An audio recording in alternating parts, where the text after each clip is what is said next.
On therapeutics and vaccine updates, 3 vaccine candidates have now moved into phase 3 trials. This would be years ahead of schedule. We have done wonders with the FDA. I want to thank the FDA and all of the great people there and Dr. Hahn. But we have phase 3 trials already going on, which is, most people would have said, impossible to even think about. Today, Pfizer announced that it will manufacture Gilead's drug remdesivir, where we've had tremendous success. Last week alone, my administration procured and distributed over 120,000 vials of remdesivir, enough to treat more than 19,000 patients. Plasma treatments continue to show incredibly encouraging results, really incredible what's going on.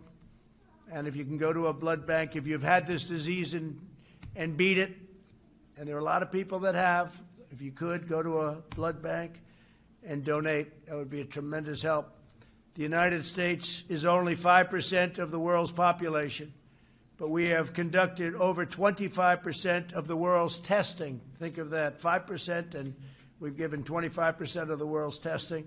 Any proper global analysis of confirmed cases must really take this into account, because we're constantly showing cases are up.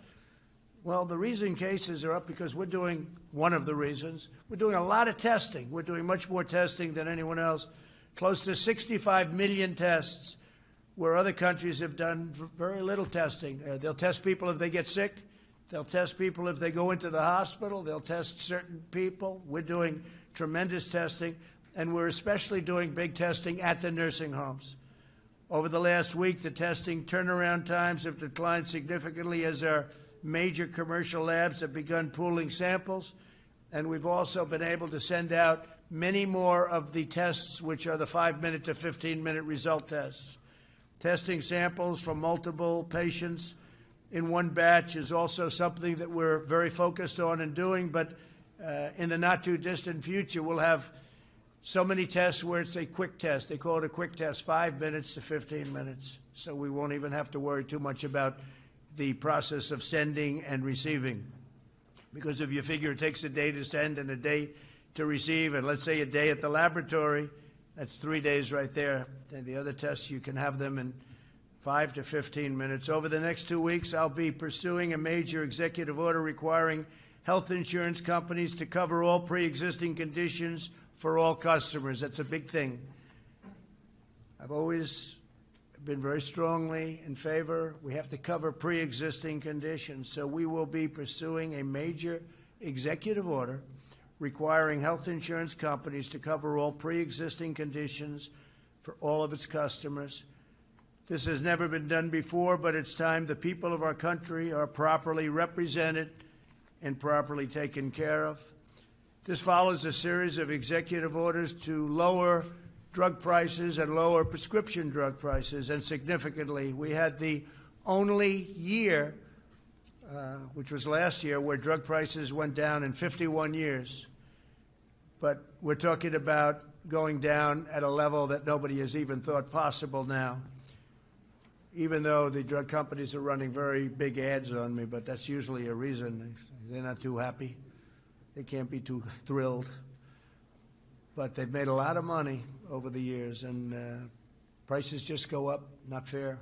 This includes a landmark executive order requiring drug companies to change Americans and charge Americans no more than they charge to foreign countries.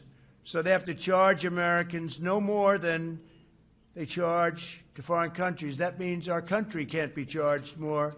So if Germany gets drugs at a very small or low price, and we're paying many times that price in the United States because we pay for all of the research, the development, the promotion, and other things, we will get what's called a favored nations clause we're going to have. And I signed a favored nations clause so that the United States, which is the #1 purchaser of drugs by far in the world, biggest purchaser in the world, not even close. You have other countries that are bigger. If you look at India, China, etc., not too many. but we have countries that are bigger, but not even close in terms of ordering drugs. We're the #1 country in the world, but we have a favored nation. So if somebody has a drug, in many cases it comes from a plant, the same plant. It's the same pill, it's the same medicine or medication.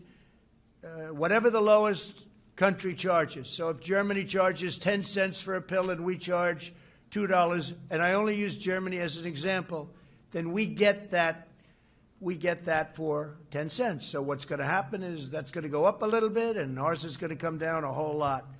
So it's favored nations, and I will tell you that Big Pharma is not happy. For too long, we've been forced to subsidize cheaper drug prices in foreign countries. We've subsidized them to a level that nobody can believe. Nobody talked about it. Everybody wondered, how come every president that runs for office says they're going to lower drug prices, and they never do. They go through the right roof.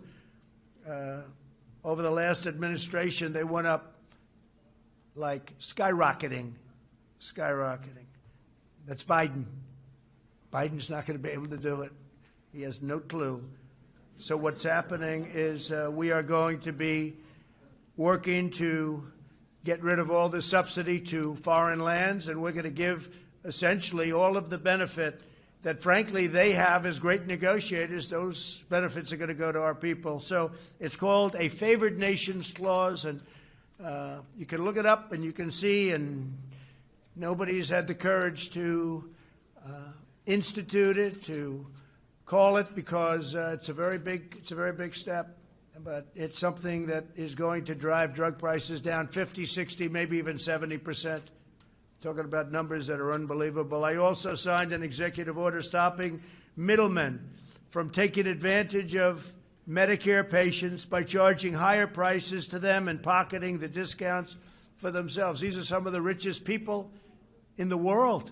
Everyone talked about middlemen. I've heard about them for years on prescription drug prices. Middlemen. I guess you'd have to say, to be politically correct, middlemen and women. But you never heard the middle woman before. You heard middlemen. That's the term. And, you know, say what you want about the drug companies, but at least the drug companies produce a product. They produce the pill. They produce the medicine, the medication. But these people make billions and billions of dollars. I don't know who they are, but they're very rich. But they won't be so rich anymore. This executive order requires these $30 billion in discounts to go straight to the American patients. So the middleman's going to be knocked out, and I'm going to lose a lot of friends, even though I have no idea who these people are. On opioids, I'm pleased to announce that my administration invested an additional $100 million to fight the opioid crisis in rural America. In the midst of the China virus pandemic, we also keep fighting to end the opioid epidemic, and we've done very well. It was prior to the virus, we were down 18, 19, and 20%. But when you think about it, that means that you have 80%, and that's not acceptable. The wall is going up. We have 276 miles of wall. It's having a tremendous impact on drugs coming into our country already. It'll be finished toward the end of the year, and it's had a very, very big impact.